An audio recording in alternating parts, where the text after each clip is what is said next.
দেখছেন কলকাতা টিভি। জেলার সারাদিন নিয়ে আপনাদের সঙ্গে রয়েছে ভাস্বতী। আর শুরুতে যে খবরে নজর রাখবো, সন্দেশখালী কাণ্ডে মূল অভিযুক্ত শেখ শাহজাহানকে নিয়ে বিস্ফোরক মন্তব্য করলেন রাজ্যের কারামন্ত্রী অখিল গিরি। যে মন্তব্য তিনি করেছেন, চিকিৎসার জন্য বাইরে রয়েছেন শেখ শাহজাহান, পুলিশ চুপ করে বসে নেই, তার খোঁজ চালাচ্ছে। আপনাদের প্রথমেই শোনাই রাজ্যের কারামন্ত্রী অখিল গিরি ঠিক কি বলেছেন।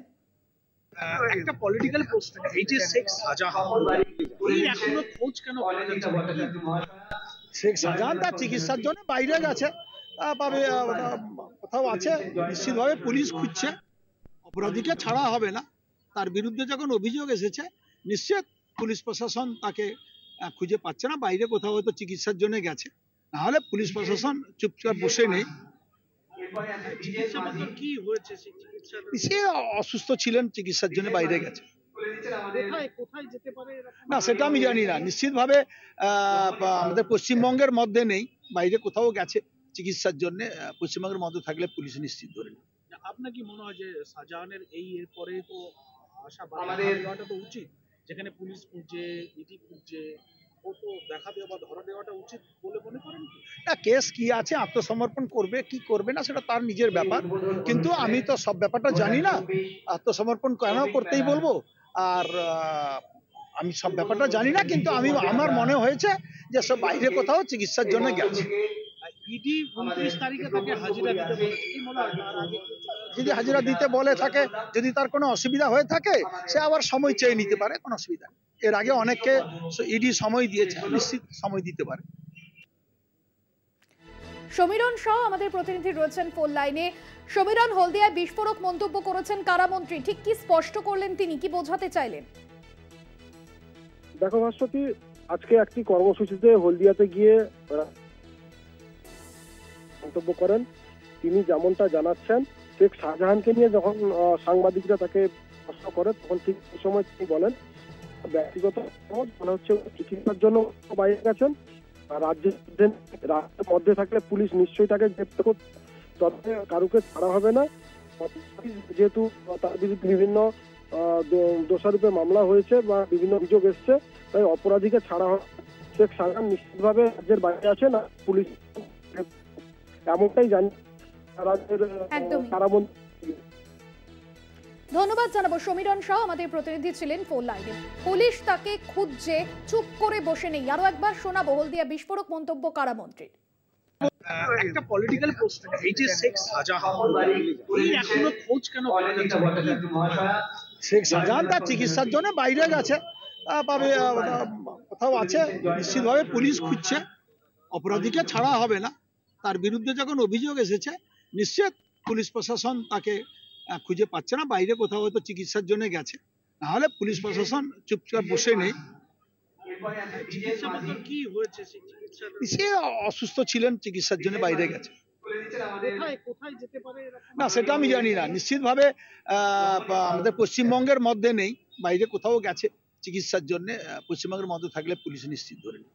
আপনার কি মনে হয় যে শাহজাহানের এর পরে তো আশা বাড়াটা তো উচিত, যেখানে পুলিশ খুঁজছে, ইডি খুঁজছে, ও তো দেখা দেওয়া বা ধরা দেওয়াটা উচিত বলে মনে করেন? না, কেস কি আছে, আত্মসমর্পণ করবে কি করবে না সেটা তার নিজের ব্যাপার, কিন্তু আমি তো সব ব্যাপারটা জানি না। আত্মসমর্পণ কেন করতেই বলবো, আর আমি সব ব্যাপারটা জানি না, কিন্তু আমার মনে হয়েছে যে সব বাইরে কোথাও চিকিৎসার জন্য গেছে। ইডি 29 তারিখে তাকে হাজিরা দিতে বলেছে, কি মনে হয়? যদি হাজিরা দিতে বলে থাকে, যদি তার কোনো অসুবিধা হয়ে থাকে, সে আবার সময় চেয়ে নিতে পারে, কোনো অসুবিধা নেই। এর আগে অনেককে ইডি সময় দিয়েছে, নিশ্চিত সময় দিতে পারে। অন্যান্য খবর নিয়ে ফিরে আসছি বিরতির পর, সঙ্গে থাকুন।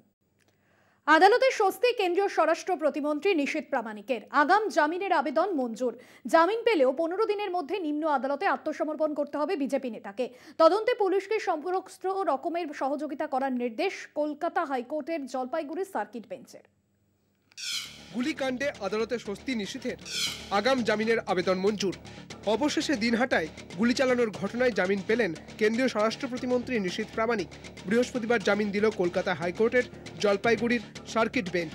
2018 সালে কোচবিহারের দিনহাটায় এক ব্যক্তিকে লক্ষ্য করে গুলি চলে।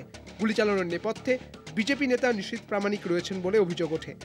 এরপরই কেন্দ্রীয় স্বরাষ্ট্র প্রতিমন্ত্রীর বিরুদ্ধে খুনের চেষ্টার অভিযোগ দায়ের হয়। মামলা চলে অনেক দিন ধরে। পরে নিশীথ প্রামাণিকের বিরুদ্ধে নিম্ন আদালত গ্রেপ্তারি পরোয়ানা জারি করে। মামলার শুনানি চলে সার্কিট বেঞ্চেও, কিন্তু সেখানেও রক্ষা কবচ পাননি। এরপরই সুপ্রিম কোর্টের দ্বারস্থ হন নিশীথ। যদিও শীর্ষ আদালত কলকাতা হাইকোর্টের জলপাইগুড়ি সার্কিট বেঞ্চেই মামলার শুনানির নির্দেশ দেয়।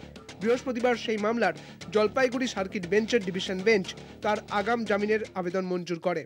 They perused the case diary, saw the charge sheet, went through witness statements, and they were of the opinion that there is a political complexion to this case, that the present petitioner, Mr. Nishith Pramanik, has been roped in as part of a political vendetta.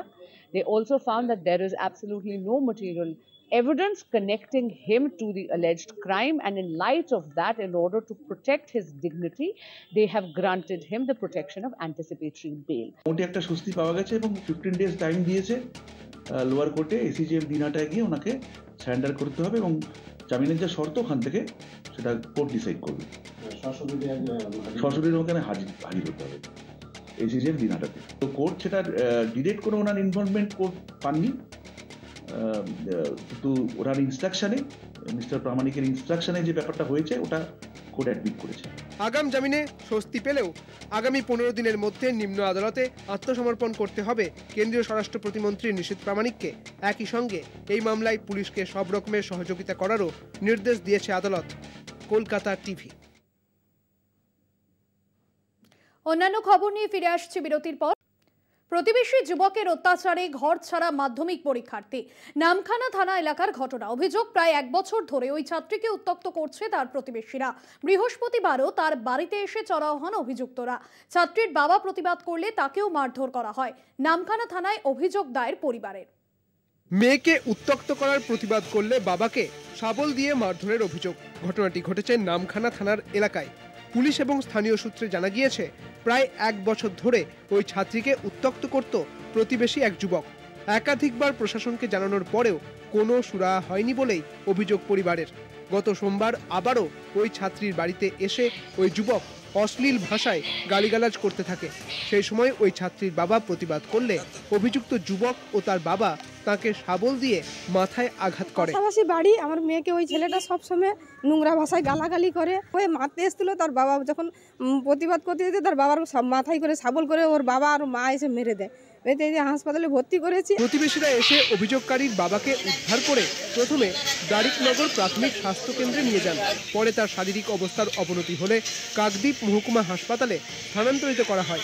পরিবারের পক্ষ থেকে নামখানা থানায় একটি অভিযোগ দায়ের করা হয়েছে। সেই মুখের খারাপ ভাষা, মানে সেটা শোনার খুব দুষ্কর। এই পরীক্ষা দিতে দিবনি, অ্যাসিড দিয়ে যেখানে যাবে অ্যাসিড দিয়ে মারবো আমি। এইটা আমি প্রতিবাদ করতে গেছি বলে বাপ ছেলে ওটা আমাকে মেরেছে। অভিযোগের ভিত্তিতে পুলিশ তদন্ত শুরু করেছে। কিছুদিন পরই শুরু হচ্ছে মাধ্যমিক পরীক্ষা। তার আগে এই ঘটনায় আতঙ্কিত পরীক্ষার্থী। আপাতত আশ্রয় নিতে হয়েছে এক আত্মীয়র বাড়িতে। নামখানা থেকে কোয়েল মণ্ডলের রিপোর্ট, কলকাতা টিভি। জেলার সারাদিন এখনকার মতো এই পর্যন্তই। দেখতে থাকুন কলকাতা টিভি, রাত দিন 7 দিন।